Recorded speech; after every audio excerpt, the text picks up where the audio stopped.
Hi, Dr. Marcia Sirota here, and today I want to talk about microaggressions.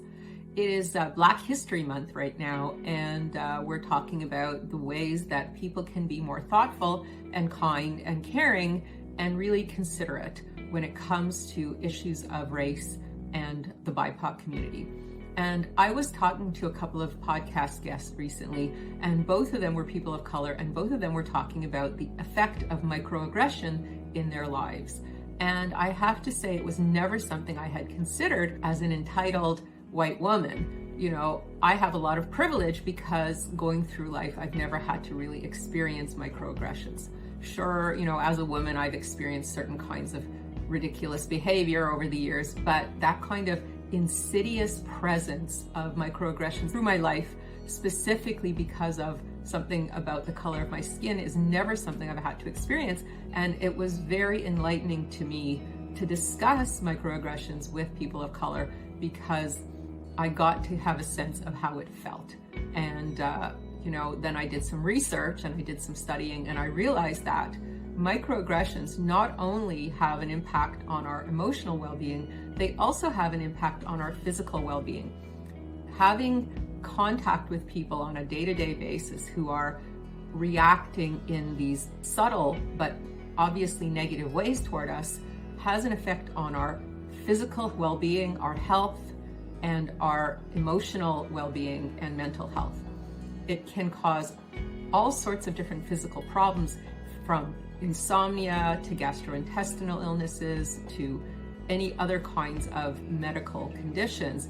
And of course, it can cause anxiety, depression, stress disorders, and again, insomnia, problems with appetite, problems with mood. So we really need to recognize that microaggressions are very harmful, they're very damaging, and everyone who is interacting with the BIPOC community needs to take stock and ask themselves, am I exhibiting any microaggressive behaviors?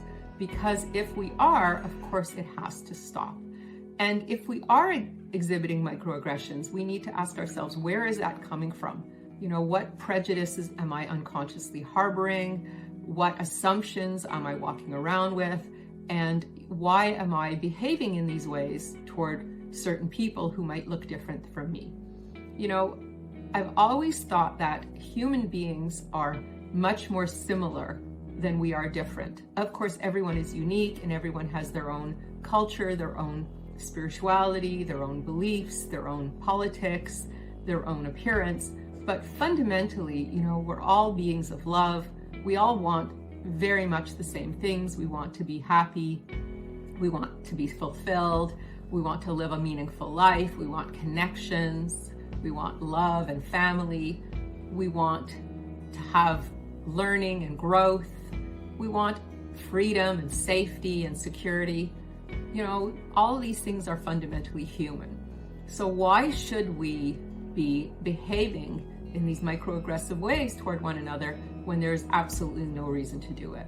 There's obviously a lot of historical precedent for racism and bigotry, and it's true that there are some families that are still teaching this to their children, and certainly some governments and political systems that are teaching it to their citizens, but that doesn't make it good, that doesn't make it true, that doesn't make it real. It's time for us to start dismantling the white supremacist belief system and really focus on our common humanity and our common goals.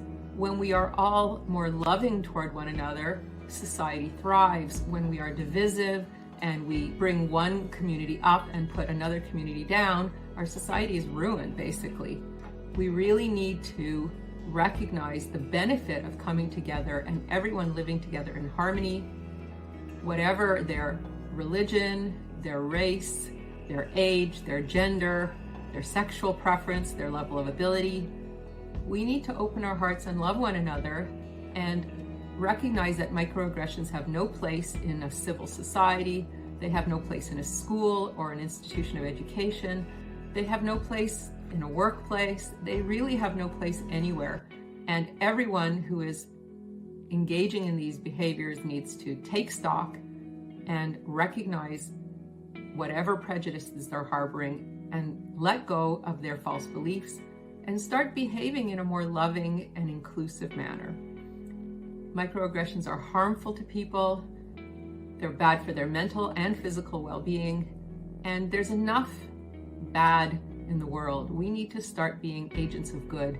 We need to start being kindness warriors. We need to start caring about one another, because that's how our society will thrive, that's how our communities will thrive, and that's how each individual will thrive.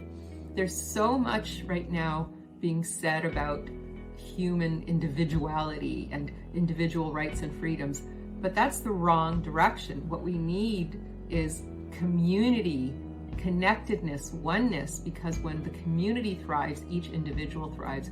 And when every individual is selfish and self-centered, the community falls apart. Microaggressions is a way for our community to deteriorate because it pits one person against another, and it makes one person feel bad at the expense of another. So we cannot keep engaging in those kinds of things. We need to be loving, we need to be inclusive, we need to understand our fundamental similarities. Although we might be different in all sorts of interesting ways, ultimately we're all very much the same, and we want the same kinds of things. We have the same hearts, we have the same souls, and we have very similar minds if we could recognize our common interests and values and our oneness, our ultimate oneness. So microaggressions, that's a really good place to think about our behavior right now. And if we are engaging in any of them, that would be a really good resolution for 2022 as something that we need to stop. I'm Dr. Marcia Sirota. This is Black History Month, and I'm talking today about the importance of eliminating microaggressions.